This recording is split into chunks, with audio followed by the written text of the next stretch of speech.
The oil industry is responsible for countless oil spills, a large portion of America's CO2 emissions, and for gouging consumers at the pump. In spite of that, they pull in billions of dollars in subsidies from the federal government, from you as taxpayers. It's time that the oil companies paid for their crimes, and I've got radio and TV host Thom Hartmann with me now to talk about that. Tom, the Republicans still may not believe that there's such a thing called climate change and that it's created by man, but the World Bank sure does, don't they? You did a great story talking about the World Bank's position on this. It's they get it. Yeah, it's really quite extraordinary, Pep. In November, just a few months ago, or 6-7 months ago, the World Bank issued this really long, detailed, very beautifully done four-color report, which they have been working on for several years, that basically said if we continue on the path we're on, we're headed for a 4-degree warmer world, maybe 5 or 6 degrees Celsius. That's like up to 11 degrees Fahrenheit. And that could be an utter disaster. It could even be an extinction event. And we've got to stop it at 2 degrees. And the problem, and they kind of mentioned this in passing or grazed against it, but they don't pretend to be climate scientists. But the problem is that we are already up 0.8 of a degree Celsius, and whatever you have done, the equivalent of that is in the pipeline. The exact same amount is going to come on. So we're already committed to 1.6 degrees, and the World Bank is saying put a screeching halt to it and stop it at 2, or it's going to be a disaster for the world economy. Yeah, okay, but you still have the regular suspects. Listen, you had the insurance industry, if you remember 10 years ago, Tom. They were preparing for global climate change because they said that the hits that they were going to take, they couldn't handle. And so they were trying to adjust 10 years ago, while you still had all of the dull-brained suspect Republican paid-for politicians out preaching the idea that this wasn't real. So now you have the banking industry that understands the externalities, right? I mean, that's what this is about. What they've done is shifted those externalities to the American public. Talk about that. What this is about, Pap, is that the only industry in the world that doesn't pay to have its garbage taken out is the fossil fuel industry. If you want to run a restaurant, if you run a business, I mean, we generate paper here at the, for our radio and TV program. We pay to have the garbage taken out. The fossil fuels industry's trash, and the Supreme Court has agreed with this, is carbon dioxide. And they do not pay to have that taken out. Instead, they dump it into our air, and we pay to have it taken out in the form of paying for the cost of hurricanes and mile-wide tornadoes. And these are the externalities of the fossil fuel industry, in addition to cancers and things associated with, the high fractions of petroleum that are the result of burning fossil fuels and the mercury from burning coal and all these other things. They don't pay for any of this stuff. I don't think the American public gets that connection. The fact is that they're paying. I mean, they understand subsidies. They understand, yes, we're giving the oil industry $40 billion a year for this, or $100 billion from taxpayers to prop them up during a period where they're making $40 billion a year. Exxon and Chevron and BP, $30 to $40 billion a year. But nevertheless, taxpayer money's going into that. That's obvious if you're paying attention, but those external costs are what most people miss, don't they? That's absolutely right. I mean, this in a way, this is kind of the Reaganomics model, which is maximize internal profits and do away with external costs. It's one of the reasons why so many American factories, where they had to pay for their externalities like pollution, not carbon dioxide pollution, but just good old-fashioned poison pollution, or having the trash taken out, or they had to pay for the impact on the community in terms of social welfare and things by paying taxes. They moved from the United States to countries that don't charge for those externalities, countries like China. But with the fossil fuel industry, it's their major externality is carbon dioxide, and they have never paid for it. And the only way to get them to pay for it is to institute a carbon tax, and then use that money to do things like reimburse the families of these firefighters. Tom, explain how the carbon tax works and why the rest of the world is understanding that, at least China and the European market, but we don't seem to get that, do we? Yeah, China in Shenzhen 2 weeks ago, they started a cap and trade program that involves a cost for carbon The European Union has been doing it since 2006. Denmark has been doing this for much longer than that. Basically, back when Denmark looked at this over a decade ago, they said, what is the cost to our healthcare system? They weren't even looking at, rising oceans. What's the cost to our healthcare system of the cancers that people get from the poisons that come out of car exhaust pipes?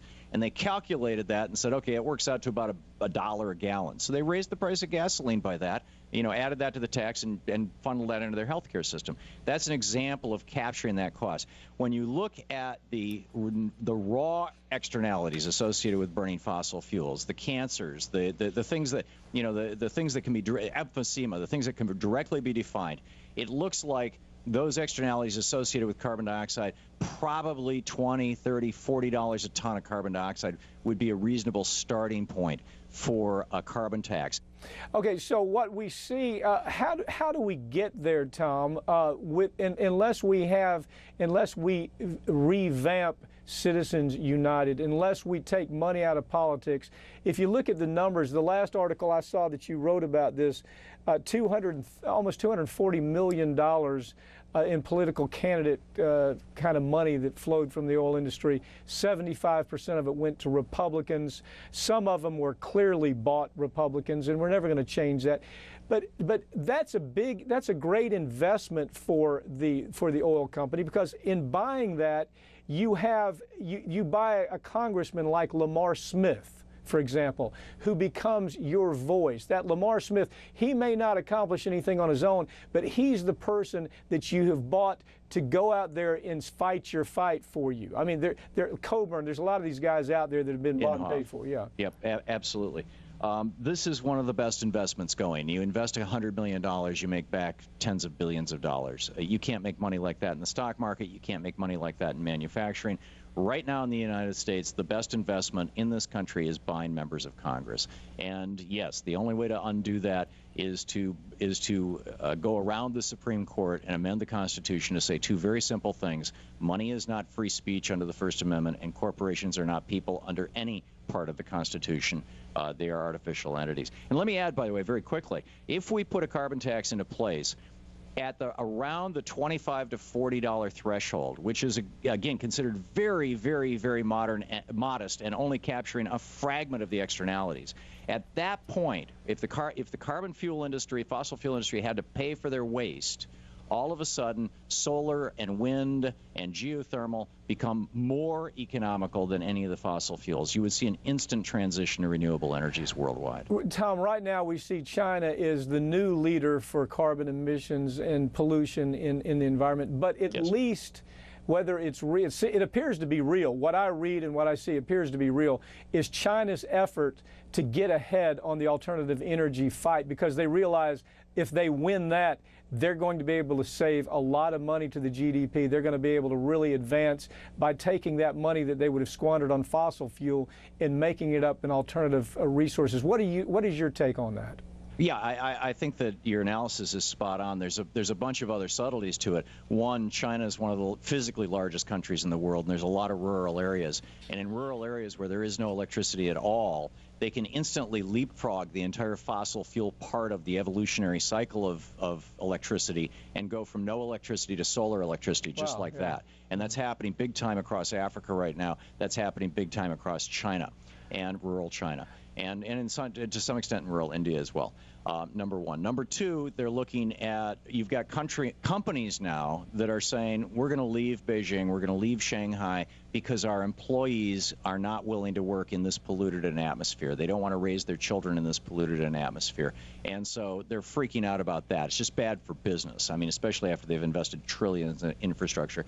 Number three, they've got a lot of people living on the seacoast, and the Chinese are looking at this science, and they got no right-wing religious zealots saying Jesus is going to come and make all things new. You know, this is an old Confucian country, and they understand reality, and they're saying we got to do something about this. And number four, they're looking at the entire world, they know within the next decade is going to take this seriously because it's irrefutable, and they're looking at becoming the world's leading manufacturer of wind and solar devices.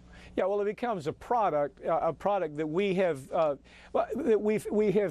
kind of paid attention to. I look at what Obama has done on the energy front. What is your take? If you were to give him a rating as to what he's actually accomplished, what would that be? It would be a D. Too little, too late. He gave a great speech the other day. I mean, he's really good at giving great speeches. And in his speech, he said, a year from now, I'll figure out some new standards for the EPA. And a year from that, which will be, just a few months before he leaves office, I'll put them into place, probably. Well, the other part of it, I mean, if you look at the track record, it's not very impressive. You have him where he's speeded up the idea of being able to do deep ocean drilling. I don't know really where he's going to fall in the XL pipeline. I'm very suspect of that. He's actually speeded up the ability for the production in coal-burning plants to emit arsenic and mercury and all other things. He's actually enabled that to happen. And there's a lot of stuff that could happen by executive order that we think should happen, but it doesn't seem to be moving. Do you see that happening maybe these next few years? I hope so. And the criticism of President Obama is very legitimate. At the same time, we have to realize that there's a lot of moving pieces to this. If he had the legislation that Nancy Pelosi actually passed out of the House of Representatives with regard to alternative energy and funding alternative energy as part of a stimulus program, then we would be making that transition to alternative energy really, really fast in the United States. Right. He's, as president, he also has to deal with the national security issue, the fact that we're importing oil from very, very unstable countries.